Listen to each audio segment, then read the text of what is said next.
앞뒤 좌우분들과 이렇게 인사 나누시겠습니다. 우리는 거룩한 공동체입니다. 우리는 거룩한 공동체입니다. 할렐루야입니다.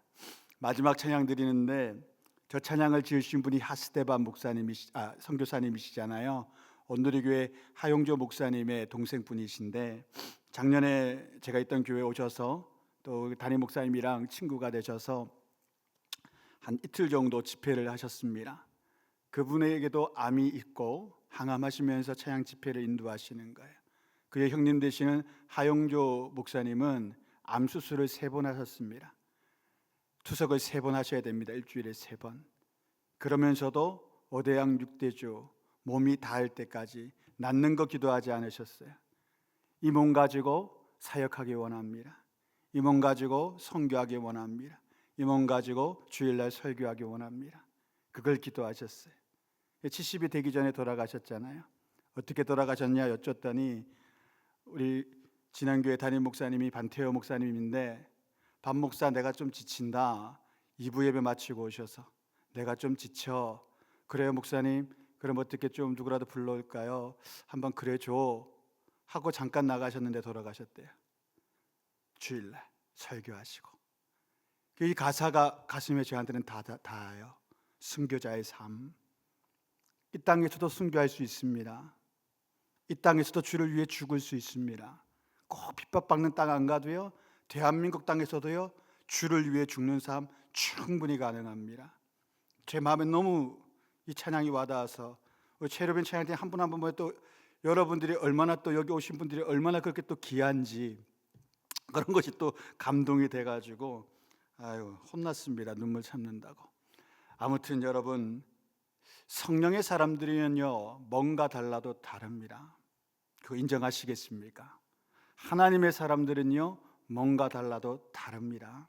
세상의 사람들이 감히 상상할 수 없는 삶을 살아갑니다. 감히 범접할 수 없는 생각을 가지고 살아갑니다. 감히 체험할 수 없는 능력을 가지고 살아갑니다. 여러분 가운데 혹 내게는 그게 없어요. 아니에요. 이미 주셨어요. 우리 모두에게 이미 주셨어요. 다만 우리가 그것을 깨닫지 못하고 그런 감동으로 하나님 앞에 나가지 못한 그 이유 때문이지 이미 우리 모두에게는 주님이 주셨습니다. 오늘 베드로가 지난 시간 설교한 거 우리가 다 기억하고 설교 들으셨을 겁니다.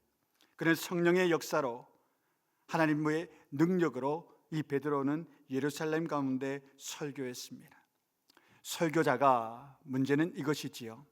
설교자가 아무리 많은 시간을 들이고 아무리 많은 공을 들이고 아무리 많은 노력을 들였다 하더라도 그 설교 가운데 성령 하나님의 임재와 역사가 함께 하시지 않으면 그것은 죽은 설교요, 죽은 선포입니다. 죽은 설교, 죽은 선포라 말하면 그곳에 생명이 없습니다. 단 한 사람도 그러한 이의 설교와 선포를 듣고 마음에 감동을 일으킬 수 없습니다. 이거는 감정의 문제가 아닙니다. 이 감동은 성령께서 그의 지적인 능력, 그리고 감정의 능력, 그리고 의지의 능력, 이 지정의를 합하면 뭐라고 말합니까? 전인격, 전인이라고 말하죠. 그 사람의 전부, 그것에 다 감동을 주는 겁니다. 그래서 여러분 복음 증거할 때 지금도 어떤 일이 일어납니까?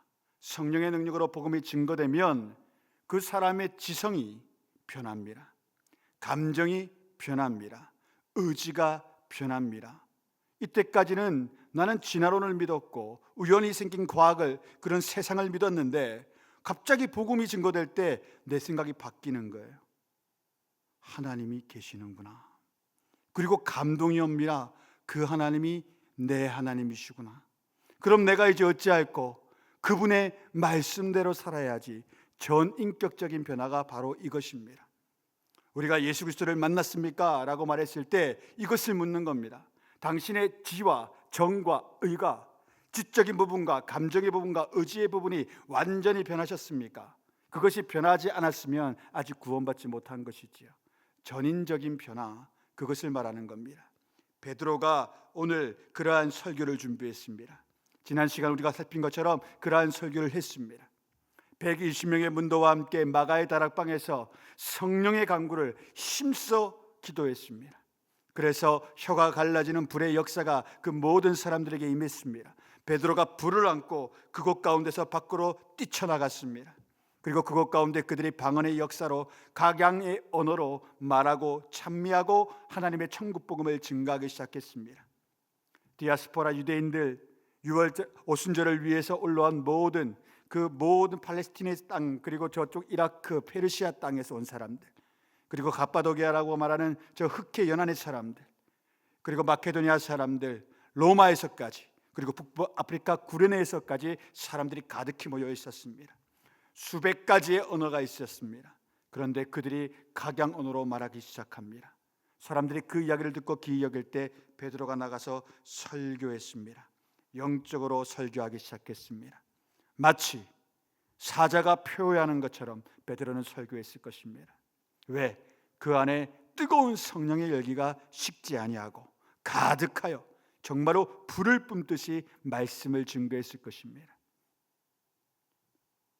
문맹자여, 그 사회에서는 모두가 무지렁이라고 일컫던 북부 갈릴리 출신의 어부가 문화의 중심이요, 종교의 중심이요, 모든 지식의 중심이요, 모든 역사의 중심이었던 예루살렘 땅에서 당당히 그 모든 것을 중심화되어 있는 가장 높은 수준을 갖고 있는 그 예루살렘 주민들에게 복음을 증거했습니다. 그때 성령의 역사로 무려 3,000명이나 되는 사람들이 가슴을 치며 회개하기 시작합니다. 왜? 그들의 마음을 찌르는 성령 하나님의 역사를 경험했기 때문입니다. 불과 몇 달 전만 해도 이들은 저 예수를 십자가에 못 박으라 외치던 사람들이었습니다. 그렇기 때문에 그들이 이 베드로의 말을 들었을 때 놀란 거죠. 36절 말씀 우리가 읽진 않았겠지만 제가 읽어드리겠습니다. 그런즉 이스라엘 온 집은 확실히 알지니 너희가 십자가에 못 박은 이 예수를 하나님이 주와 그리스도가 되게 하셨느니라 하니라. 이 말씀이 믿겨지는 겁니다. 우리가 죽게 만들었던 그 예수가 하나님의 아들이셨다. 예전에는 믿지를 못했어요. 말도 안 되는 헛소리라고 생각했던 사람들이 성령의 능력 있는 설교 한 편을 듣고 나자 마음에 감동이 일어나는 거예요. 저 말이 참이다. 이제 우리가 어찌할꼬 땅을 치고 그들에게 메어 달리기 시작하는 겁니다. 여러분, 지금도 앞서 말씀드린 것처럼 우리가 복음을 증가하기 시작하면 복음의 역사는 여전히 그 복음 때문에 일어납니다. 나의 어떠함, 우리 어떤 말의 언변, 그런 거랑 아무 상관없습니다. 복음 그 자체에 역사하시는 성령의 능력이 있습니다.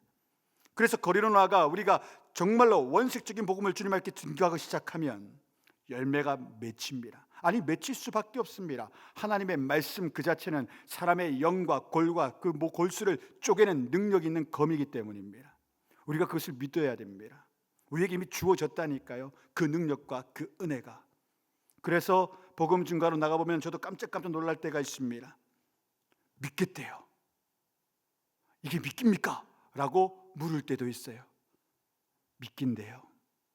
그 하나님이 내 하나님을 고백하시겠습니까? 심지어 고백까지 한다는 친구들이 얼마나 많은지 모릅니다. 사랑하는 성도 여러분, 이 땅 가운데 하나님을 믿지 않지만 귀신을 믿는 사람들이 얼마나 많은 줄 아십니까? 헛된 우상을 믿는 자는 또 얼마나 많은 줄 아십니까? 또한 인간이 하나님이라고 생각하고 믿고 따르는 이들은 수십만 명이 되지 않습니까? 그렇게 상처받고 사탄에게 누락질 당한 영혼들이 이 땅에 얼마나 한가득 있는 줄 아십니까? 오늘도 어떤 할머님 신방을 가니까 권사님이 그러는 거예요. 이 아파트 주변에는 얼마나 많은 이단들이 있는지 모릅니다. 띵동 띵동 눌러버리면 어머니 하나님을 아십니까? 이러시고 누구를 압니까? 이렇게 한다는 거예요. 그런데 우리는 뭐하고 있습니까? 띵동 띵동 언제 해보셨습니까? 아니, 해보신 적은 있으십니까? 우리 교회는 지금 무엇을 하고 있습니까? 아니, 이 땅 한국교회는 무엇을 하고 있습니까? 하나님이 우리를 보시고 어찌 생각하실까? 두렵기까지 한 상황입니다. 그런데 그렇게 하지 못하는 이유는 어디 있습니까? 내 안에 권세가 없다고 생각하는 겁니다. 내 안에 능력이 없다고 생각하는 겁니다. 그런데 이단자들은 왜 그렇게 할까요? 내 안에 귀신의 능력이 있음을 아는 겁니다. 자기들은 그게 성령의 능력이라고 믿겠지만 아니요, 귀신의 능력이요 사탄의 능력으로 다른 사람을 포섭하고 변화시킬 수 있다. 그 강렬한 것들을 가지고 있는 겁니다. 이거 얼마나 우스운 꼴입니까? 악령에 깃든 자들이 담대히 나아가 증거하고, 지난 코로나 끝나고 제가 지난 교회에 2022년인가?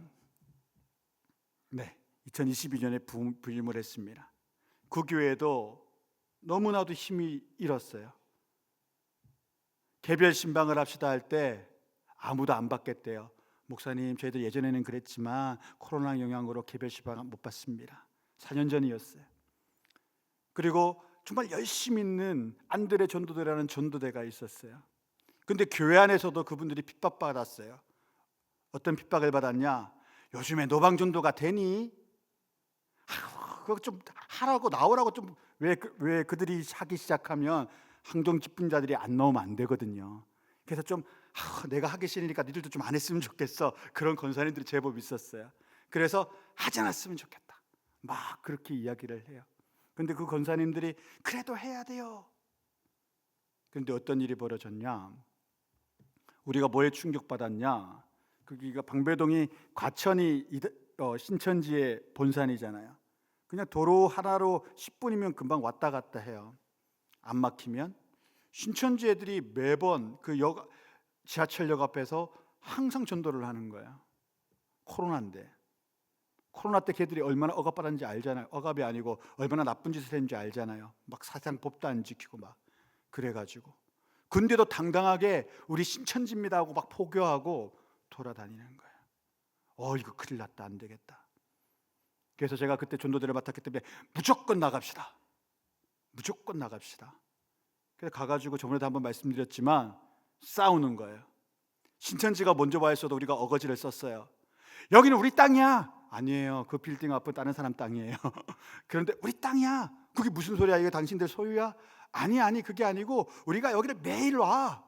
근데 당신들 여기 왜 와? 저 건너편에 가 있어. 뭐 그렇게 싸우는 거예요. 그럼 이 사람도 기가 차죠.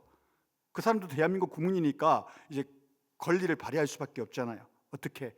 경찰 아저씨를 부르는 거예요. 사복 경찰, 구청 공무원, 경찰.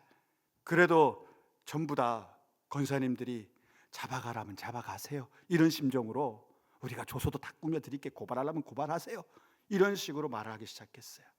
우리는 복음 증거해야 됩니다. 여기는 우리 교회가 항상 있던 자리인데 쟤들이 왔어요. 쟤들이. 근데 자기들도 우리 신천지 참 거짓말을 잘해요. 집회 신고를 받았대요. 했대요. 그런데 알고 보니까 안 한 거예요. 우리가 그 말 듣고 갔으면 그냥 하는 거예요.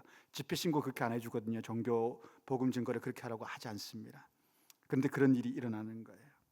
그런데 제가 그때 깨달은 건 그거예요. 부딪히면 물러간다. 아멘. 아무도 안 하실 줄 알았습니다. 부딪히면 물러가요. 마귀는요, 대적하면 피해요. 그런데 오히려 우리가 주눅 들어 있어요. 저 사람이 내 복음 받아들이지 않으면 어떻게 하지? 저 사람이 나한테 화내면 어떻게 하지? 저 사람이 또 이렇게 하면 어떻게 하지? 그런 생각으로 살아가면 안 돼요. 예수의 사람들은. 그러할지라도 때를 얻든지 물었든지 나는 복음 증거의 사명자입니다. 하나님이 내게 주신 은혜가 얼만데 내가 하나님을 자랑하지 않는단 말입니까? 그런 마음으로 담대하셔야 됩니다. 우리 복명동에 가면 명문교회라고 있대요. 저도 몰랐는데 오늘 김성순 권사님이 아침에 신방 갔다 오는데 새가족 신방 갔다 오는데 말씀하시더라고요. 그 명문교회 목사님이 이렇게 기독교 프로그램 면담하러 많이 나오셨대요. 왜 나왔냐? 그분은 무당만 전도한대요. 왜? 영적 세계가 있으니까. 마치 이단들이 정통교회 명패가 있는 집들만 띵동 띵동 하는 것처럼. 불자들한테 해봤자 무슨 소용이 있어요? 예수 믿으세요. 소금 맞아라 이렇게 되지. 불자들한테 가봤자 아무 소용이 없잖아요. 그러니까 십자가 걸린 집에만 띵동 띵동 하는 거예요. 아버지 하나님 믿으십니까? 그런데 어머니 하나님도 있습니다. 성령 하나님이신 살아계신 이만희 교주도 있습니다. 그렇게 말하는 거죠. 근데 이 목사님은 영적 세계를 이미 아는, 귀신을 섬기는 그런 무당들만 찾아가시는 거예요. 왜? 내 안에 계신 하나님이 저 귀신을 몰아내고 저들을 불쌍히 여길 것을 알기 때문이죠. 여러분 가운데도, 우리 가운데도 그 믿음이 있어야 돼요. 내 안에 계신 하나님이 저들 가운데 있는 악한 것들을 쫓아내고 능력을 베풀어 구원받게 하시리라. 베드로에게 지금 그 마음이 있었습니다. 그 은혜가 그에게 있었습니다. 그래서 그는 예수 그리스도께서 가르친 대로 그에게 세례를 건면합니다. 마태복음 28장 19절에서 20절 말씀 함께 읽겠습니다. 그러므로 너희는 가서 모든 민족을 제자로 삼아 아버지와 아들과 성령의 이름으로 세례를 베풀고 내가 너희에게 분부한 모든 것을 가르쳐 지키게 하라. 볼지어다 내가 세상 끝날까지 너희와 항상 함께 있으리라 하시니라. 예수께서 우리와 함께 하십니다. 예수님이 나와 함께 하십니다. 대체 무엇이 두렵습니까? 무엇이 염려가 되십니까? 무엇이 그래 크게 내 삶의 걱정거리가 되고 있습니까? 예수님이 나를 붙잡고 계십니다. 그분을 신실하게 믿으십시오. 암이 왔다 하더라도, 어떤 질병 때문에 내가 병원을 매일 가야 한다 할지라도 이것 가지고 사명 감당할 수 있는 능력 예수님 주실 줄 믿습니다. 원하시면 낫게 하시고, 그게 아니면 이거 가지고 충성된 삶을 살게 하여 주옵소서. 그때 여러분, 그런 상처 있고 병난 사역자 때문에 더 많은 사람들이 하나님께 다가오게 됩니다. 그런 사명자들 때문에 더 많은 세상이 감동을 받고 성령의 능력을 받게 되는 것입니다. 세례를 받으라. 원래 세례라는 것은 이방인들에게 베풀어 주던 것이었습니다. 이방인에서 유대 종교로 개종하는, 하나님을 믿겠다 서약한 이들 가운데만 세례를 베풀었습니다. 한마디로 말하면 넌 이제부터 이방인이 아니라 넌 이제부터 하나님의 백성이다 라는 게 세례식이었습니다. 그런데 요단강가에서 세례 요한이 나타나면서 그 세례의 의미가 조금 변하기 시작했습니다. 기존 유대인들이라 할지라도 너희가 참되게 하나님의 사람으로 다시 태어난다는 의미로서 세례를 받아야 한다. 예수님이 그와 같은 동일한 세례를 세례 요한에게 받고 이것을 또한 제자들에게 부탁하셨습니다. 무조건 해야 되는 것이지요. 왜 해야 되냐? 거듭남의 상징적인 모습입니다. 다시 태어났다는 겁니다. 리본했다는 겁니다. 완전히 새로운 사람, 새로운 피조물이 됐다는 상징적인 예식이 바로 세례 예식입니다. 그래서 그것을 너희가 받으라. 마음이 찔려있던 3,000명의 사람들 가운데 그 세례를 받으라고 강력히 요청했습니다. 이 세례라는 것은 당대에 핍박받는 조건이었습니다. 유대 종교 지도자들이 세례받은 이들을 보면 저 사람은 우리 회사에 있을 수 없다, 우리 지역에 있을 수 없다라고 말할 만큼의 사건이 세례받는 것이었습니다. 모두가 두려워할 만한 일입니다. 그런데 성령의 감동을 받은 이들이, 성령이 들어갔던 그들이 세례받는 걸 두려워하지 않습니다. 저 예수 그리스도가 진정한 하나님의 아들이심을 믿게 되자 그 공포스럽게 여겼던 세례의 의식을 그들이 다 받게 됩니다. 또한 각양 성령의 선물을 저들이 받는다라고 베드로가 이야기해 주었지요. 그것은 성령의 충만한 은사와 또한 많은 것들을 바라보고 또한 느낄 수 있는 체험들을 그들이 하게 된 것입니다. 거룩한 하나님의 능력을 몸소 체험하는 역사가 저들 가운데 일어났습니다.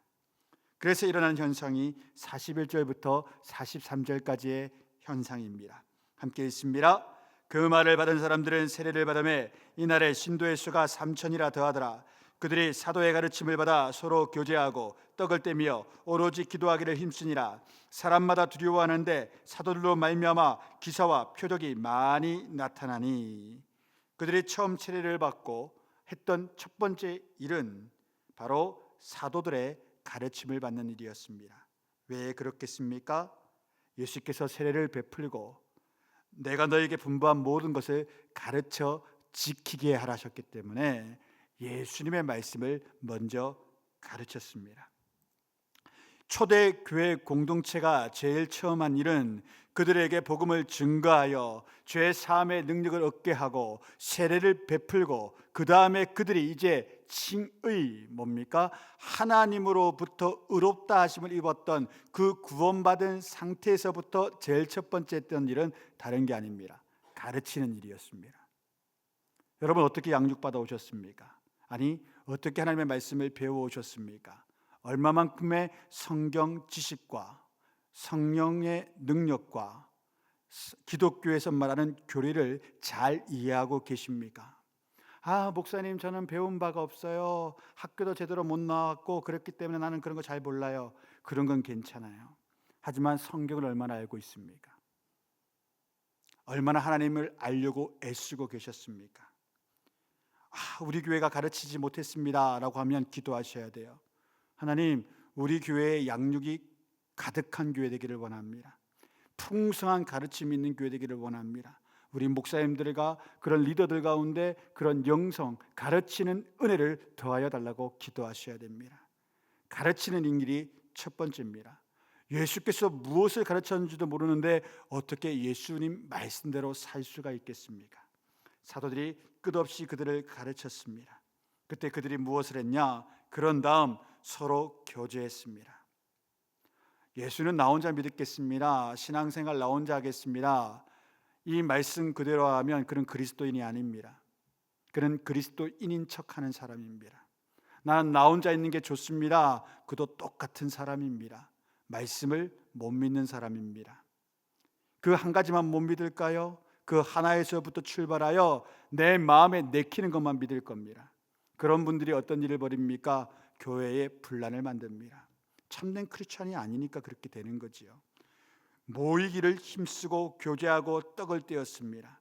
음식의 공동체가 되었습니다. 함께 밥 먹는다는 것, 이것은요 가족이 아니고는 힘듭니다. 항상 밥을 먹고 항상 교제했다라는 것이지요. 또한 기도하기를 힘썼습니다. 서로 같이 밥을 먹고 교제하다 보면 어떤 이야기를 합니까? 야, 저 백화점에 어떤 백이 참 비싸더라. 그런 이야기하면 교회 공동체 아닙니다. 그 아파트 그거 사지 말고 저쪽 사. 그냥 부동산에 가시면 됩니다. 교회 공동체는 어떤 공동체입니까? 내가 주의 말씀을 받았는데 그 말씀대로 살아가니 이런 은혜가 임했어, 이런 능력이 있어. 그런데 내가 이렇게 살아가다 보니 참 나도 모르게 이런 잘못을 했는데 이런 결과가 나타나서 가슴이 아파. 혹은 이런 일이 우리 집에 있었어. 서로 나누는 거죠. 그런 다음에 뭐 한다는 겁니까? 서로 기도해 주기를 힘씁니다. 그런 공동체가 여러분의 목장 공동체가 될 수 있기를 주의 이름으로 축원드립니다. 목장이 그렇게 살아나는 겁니다. 다른 걸로 살아나는 것이 아닙니다. 가르침을 받고 주의 말씀으로 가르침을 받은 사람들이 가서 함께 말씀을 나누고 그런 다음에 삶을 나누고 그리고 함께 음식을 나누며 그런 생활을 나누고 있을 때에 서로 가운데 있는 기도 제목을 함께 말했을 때 기도하기를 힘쓰는 겁니다. 그때 어떤 일이 일어나냐? 사람마다 두려워하는데 왜 두려워합니까? 핍박받을까 봐, 그리고 이게 잘 안 될까 봐, 또 여러 가지 문제들 때문에 두려워하는데 그때 교회의 리더였던 사도들로 말미암아 기사와 표적이 많이 일어나는 겁니다. 공동체가 기도합니다. 목장 공동체가 기도합니다. 병자가 있습니다. 어려운 일이 있습니다. 환난 받은 자가 있습니다. 사도들이 그 이야기를 듣습니다. 목장에서 열심히 기도하는데 우리 목장 와서 목사님 기도해 주세요. 베드로님 와서 기도해 주세요. 갑니다. 갈 때마다 하나님이 능력을 베풀어 주시는 겁니다. 기사와 표적이 많이 나타나는 겁니다. 우리 천성교회가 그런 공동체 될 수 있기를 주의 이름으로 축원드립니다. 정말 거룩한 역사가 교회 안에 일어나야 돼요. 성령의 공동체는 세상의 사람들이 봤을 때 저곳에는 하나님이 살아 계시는 공동체예요. 우리 안에 하나님이 살아 계신 걸 저들이 보고 저들이 체험하는 곳이 교회가 되어야 합니다. 이 교회는 하나님의 영이 항시 살아 계셔야 됩니다. 주의 능력이 항상 나타나야 됩니다. 그것을 우리가 소망하고 기도하고 열망할 때 하나님은 그 소원을 이루시는 분이십니다. 자신의 이 땅 가운데 드러내고 나타나시기 원하시는 하나님은 교회를 통하여 그 일을 하시기를 원하십니다. 그래서 교회가 이 땅의 희망이라는 말이 있는 겁니다. 그런데 여러분 정말 그 말에 아멘 하십니까? 교회가 이 땅의 희망이라 그럴 때 속으로 글쎄요, 정말요? 참입니까? 예전에는 그랬는지 몰라도 지금은 글쎄요 라고 한다면 이미 우리가 사탄에게 패배하고 있는 겁니다. 어떤 의미에서요? 주께서 하신다면 우리 교회가 그리를 줄로 믿나이다는 믿음이 사라져버린 거예요. 하나님이 이곳에 있다면 그런 공동체가 우리 공동체가 될 수 있겠습니다라는 강력한 믿음이 상실된 거예요. 이유가 어디에 있을까요? 하나님 보지 않고 예수님 보지 않고 우리의 모습을 볼 때 그렇게 되는 거예요. 그 참 어리석은 겁니다. 하나님 바라보십시오. 우리 주님 바라보십시오. 그분에게만 소망이 있습니다. 지금 나의 모습, 지금 우리의 모습에서 희망과 기대를 가지려 하지 말고 나를 사랑하시는 그 하나님에게서 희망과 기대를 가지시기를 주의 이름으로 축원드립니다. 처음 믿은 자들이 경험한 것이 무엇이었습니까? 사도들의 능력 있는 가르침, 성도의 은혜되는 교제, 강력한 중보의 공동체, 그리고 하나님이 살아계신 기사와 표적의 역사를 이 초신자들이 경험했습니다. 이게 교회입니다. 초신자들이 왔을 때 경험해야 되는 것들이 바로 이겁니다. 초신자 세 가족이 왔는데 이 교회는 사랑이 없어, 은혜가 없어. 이걸 경험해서 되겠습니까? 아무도 나한테 관심 없고 나한테 인사도 안 해. 한국 교회 안에 이게 얼마나 많은 이야기인 줄 아십니까? 참으로 안타까운 거죠. 기본으로 갖추어야 될 것도 없고 그리고 능력도 상실돼 버리는 것. 여러분 정말로 천성교회 여러분이 머무는 이 공동체가 초대교회와 같은 공동체가 되기를 기도해 주십시오. 새가족들이 그것을 경험해야 되는 거예요. 사도들의 가르침, 사랑 많은 성도들 간의 교제, 능력 있는 중보의 공동체, 하나님의 권능의 역사, 몇 주가 안 돼요. 그 모든 것을 경험하는 교회가 우리 교회가 되기를 주의 이름으로 축원드립니다. 그런 초신자 3,000명 예루살렘 교인들이 그와 같은 일을 경험하자 전인적인 변화가 일어납니다. 무엇을 깨달으냐? 가르침을 받은 대로, 우리가 기도하여 받은 능력대로, 사도들이 보여준 저 예수 그리스도의 권능대로 이 기적과 표사는 예수 그리스도가 그대로 그들 곁에 머물러 있음을 보여주는 하나의 징표였습니다. 그러니까 표적, 표사라는 거예요. 표가 되는 일, 어떤 표가 되는 일이냐? 예수께서 베풀어주신 기적의 능력이 여전히 사도들에게 있는 거예요. 즉 예수님께서 그들과 함께 하신다는 그 표를 보여주시는 거예요. 그것을 이 초신자들이 보자 깨닫는 겁니다. 이 땅은 스쳐 지나가는 곳이구나. 우리가 가르침 받은 대로 천국이 있구나. 이 땅에서 우리가 어떻게 예수님 믿었느냐에 따라서 상급이 있을 뿐이지 이 땅은 아무것도 아니구나. 나띵이구나.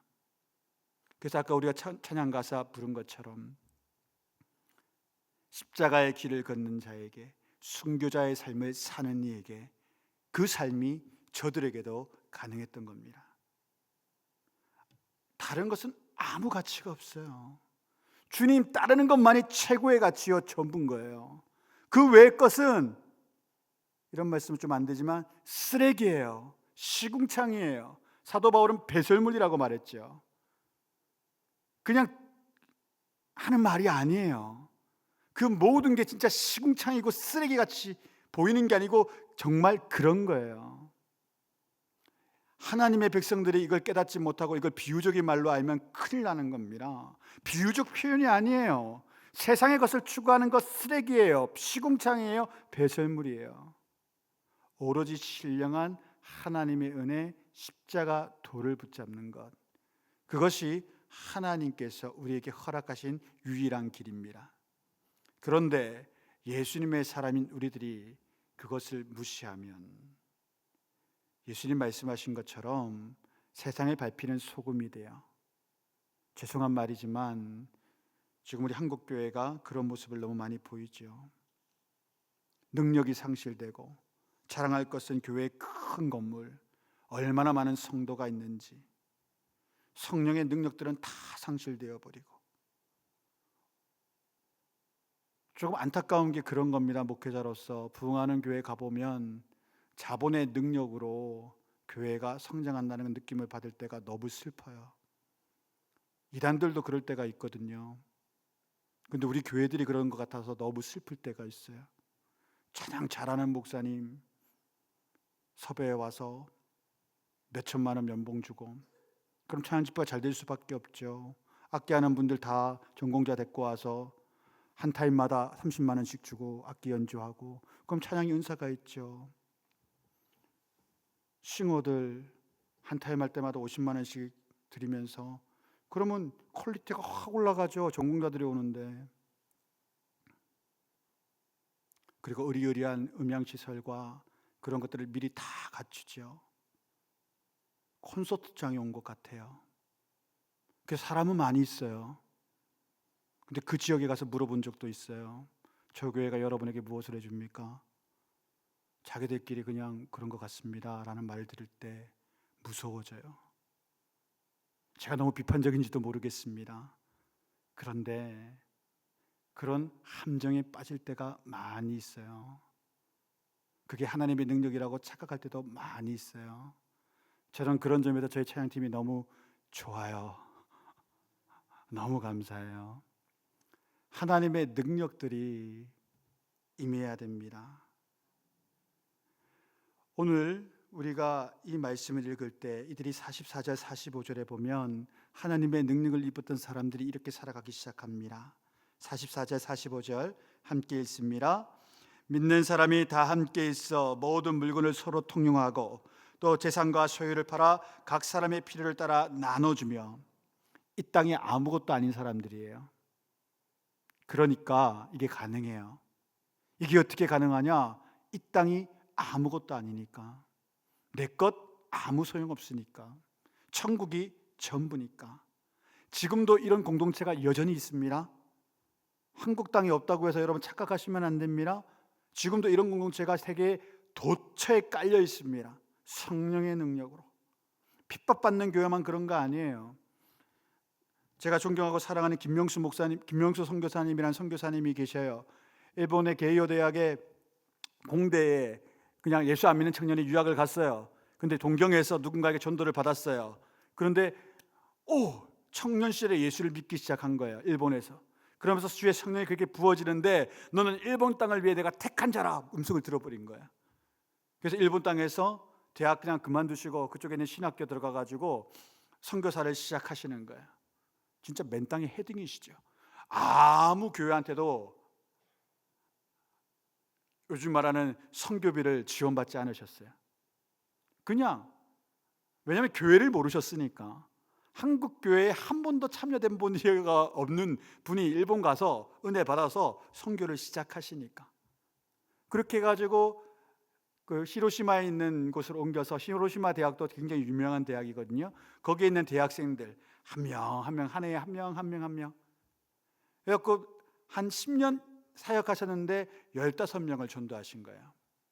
근데 그 15명이요 교회를 지었어요. 일본 땅에서 50평짜리 교회를. 어떻게 그렇게 지었어야 하니까 모든 월급을 이 친구들이 헌금으로 내는 거예요. 왜? 내 하나님의 성전 짓겠다고. 자기들끼리 결혼하고 아이도 공동 육아하고. 왜요?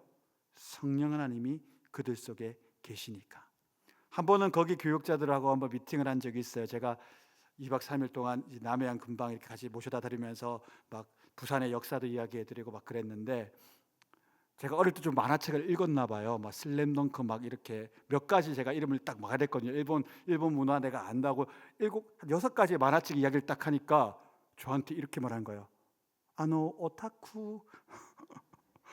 그러니까 이분은 놀라는 거예요. 어떤 6권 7가지의 만화밖에 말했는데 예수에 붙잡혀 있는 일본인은 그 정도 읽으면 오타쿠인 거예요. 어쩌다 한두 권 읽으면 이해할 만한데, 예수에 미친 목사라는 사람이 어떻게 만화책을 저렇게 많이 읽지? 그래서 빨리 통역을 불렀어요. 10대 때 읽었다고. 10대 때 읽은 거라고. 정말로요? 지금도 그런 공동체가 있습니다. 이 땅 가운데, 이 지구상 가운데 너무나도 많이 있습니다. 하나님이 그런 그들을 보시고 저를 보신다면 좀 부끄러운 거예요. 그때 그분 전도사님이었거든요. 막 이제 유명한 일본 대학 나와가지고 그 공동체에 들어와가지고 결혼을 막 하셨던 신혼 전도사님이셨어요. 나이는 저보고 별로 크게 차이가 나지 않았는데, 근데 하나님께 완전히 미쳐 계신 거예요. 저는 우리 교회가 그런 교회 됐으면 좋겠어요. 세상의 것에 큰 관심 두지 않고 오직 하나님, 오직 주님, 그리고 우리 안에 진정한 사랑이 있는 것. 그래서 그들은 그것을 나누었습니다. 또한 46절 47절 말씀 우리 함께 읽어볼게요. 46절 47절 함께 읽습니다. 날마다 마음을 같이하여 성전에 모이기를 힘쓰고 집에서 떡을 떼며 기쁨과 순전한 마음으로 음식을 먹고 하나님을 찬미하며 또 온 백성에게 칭송을 받으니 주께서 구원받는 사람을 날마다 더하게 하시니라. 특별한 전도의 방법이 있습니까? 초대교회 가운데? 아니요. 그냥 우리끼리 모여 하나님 앞에서 사랑을 나누고 떡을 떼고 모이기에 힘쓰고 가르침을 받고 항상 함께 기도하고 찬미했더니 어떤 일이 벌어지냐? 세상 백성들이 칭송해요. 교회를 하나님의 뜻대로 나누고 서로 사랑하며 살았더니 그 모습을 바깥에서 바라보고 사람들이 놀라는 거예요. 친척도 아니고 가족도 아닌데 자기들끼리 저렇게 사랑할 수가 있어? 저렇게 서로를 아껴줄 수가 있어? 우와, 대단하다. 저 사람들 진짜구나. 칭송하는 거예요. 그리고 하나님께서 어떻게 하셔요? 주께서 구원받는 사람을 날마다 더하게 하시니라. 부흥은 하나님이 하시는 거 아니에요. 예를 들어 이런 겁니다. 우리 교회가 강건하여 악한 영을 두려워하지 않아요. 우리 교회가 강력하여 귀신의 영을 두려워하지 않고 사탄의 영을 두려워하지 않아요. 우리 교회 가운데 그런 은사와 은혜가 있어요. 그럼 어떤 일이 벌어진 줄 아십니까? 귀신 들린 사람들이 수없이 많이 교회에 옵니다. 제가 그런 교회를 경험한 적이 있거든요. 한 해 8명, 9명이 와요. 왜? 그런 은사가 있는 교회니까 하나님이 그들을 불쌍히 여겨 그들을 케어해주고 쫓아내준 다음에도 영적으로 계속해서 관리해줄 수 있는 교회에 사람을 보내어 주시는 거죠. 이 교회라면 내가 사랑하는 이 일을 보냈을 때 이 애들이 이 사람을 참된 나의 제자로 양육하고 또한 사랑하고 보살피고 필요를 채워주고 이끌어 줄 것을 하나님이 확신하시는 교회에 하나님께서 하나님의 백성이 될 사람들을 계속하여 더하여 주시는 겁니다. 그거 안 돼 있는 교회가 100일, 1000일 나간다 한들 무슨 소용이 있겠습니까? 똑같이 우리와 같은 성도 만들지 않겠습니까? 우리 안에 사랑이 없는데 새로운 가족 전도에 와봤자 우리가 만들 성도는 어떤 성도입니까? 똑같이 사랑 없는 사람 될 가능성이 크지 않습니까? 하나님은 그런 자들 가운데 더하여 주시지 않습니다. 여러분, 한번 우리 이 공동체를 점검해 봅시다. 초대교회 공동체는 성령의 공동체였는데 나누는 공동체였습니다. 우리 안에 나눔이 없다, 성령의 공동체 아닌 겁니다. 또한 초대교회 공동체는 마음을 같이 하는 공동체였습니다. 우리가 마음을 함께하지 못한다, 성령의 공동체 아닙니다.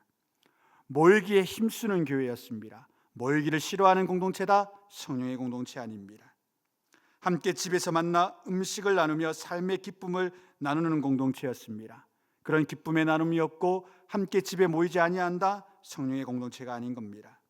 하나님을 찬미하는 기쁨이 없다, 이 또한 성령의 공동체가 아닌 겁니다.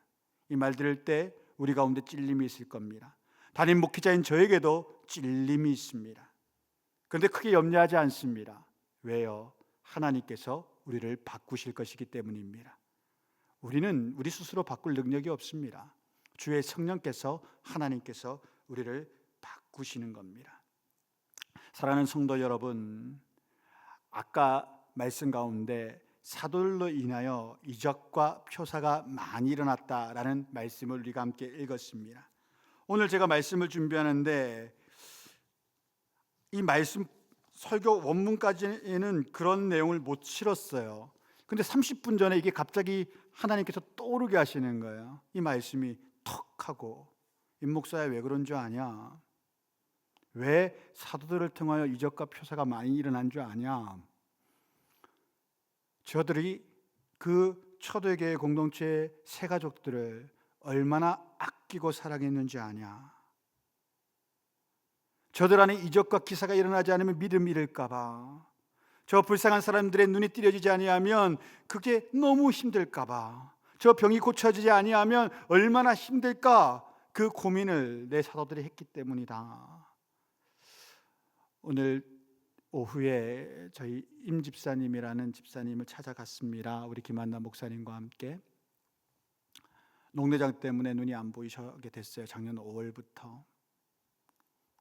근데 정말 교회 오고 싶어 하세요.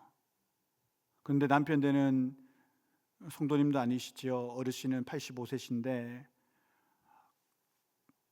가다가 다치면 어떻게 하려고, 그러니까 집에 있어. 근데 본인은 너무 교회 오고 싶으신 거예요. 내가 그냥 모시고 올까 주일날? 그러다가 주일 설교해야지 핑계거리가 나왔어요.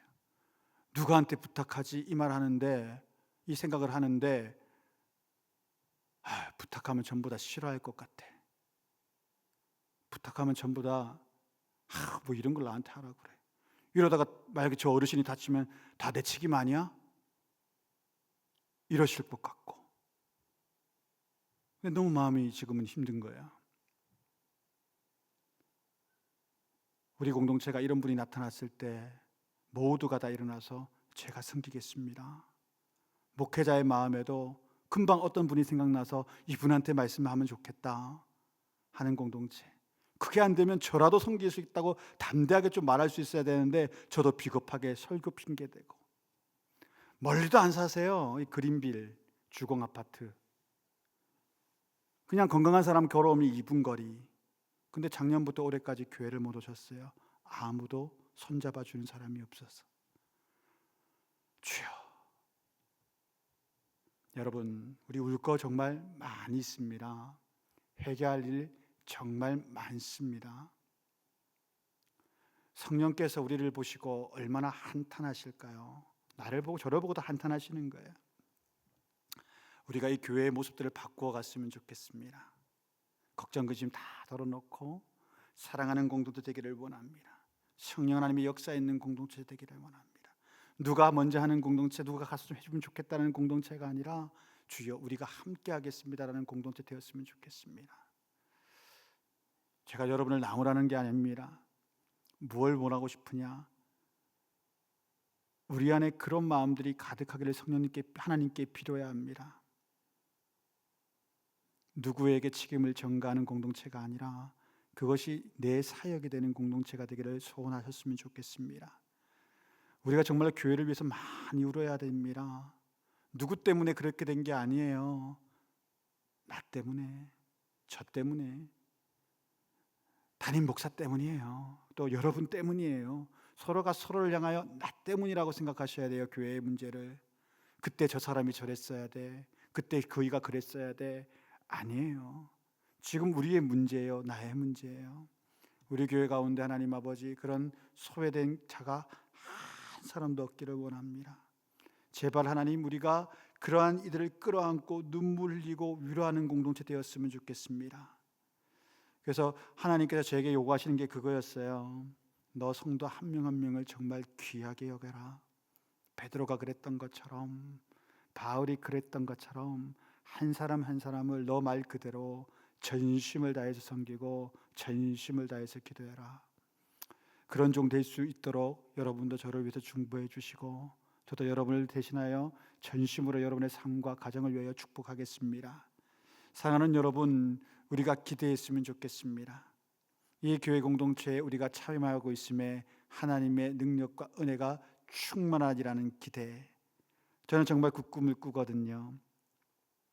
우리 아이들이 수백 명이 모여서 주말에 모이는 게 아니라 매일 우리 교회에 수백 명이 왔으면 좋겠다는 꿈을 꿔요.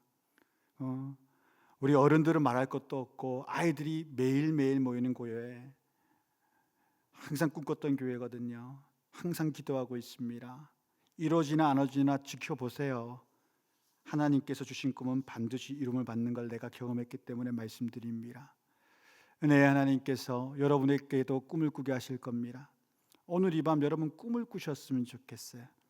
하나님이 주시는 공동체의 꿈 말고 그것도 중요하지만 오늘 내게 주시는 꿈에 대한 기대가 있으셨으면 좋겠어요. 여러분 무엇을 요즘 꿈꾸고 살아가십니까? 사업체 늘리는 거, 아파트 몇 채 더 사는 거, 은행 잔고에 0이 하나 더 붙는 거, 내 아들이 어때, 내 딸이 어떻게 되는 거, 그건 꿈 아니에요. 그건 욕망이에요. 꿈은 뭡니까? 하나님이 나를 통해 어떤 일을 하실까? 하나님이 우리 가정을 통해 어떤 일을 이루실까? 하나님이 내 자녀를 통해 어떤 역사를 이루실까? 그게 꿈입니다. 그 꿈이 회복되는 거룩한 밤이 될 수 있기를 주의 이름으로 축원드립니다.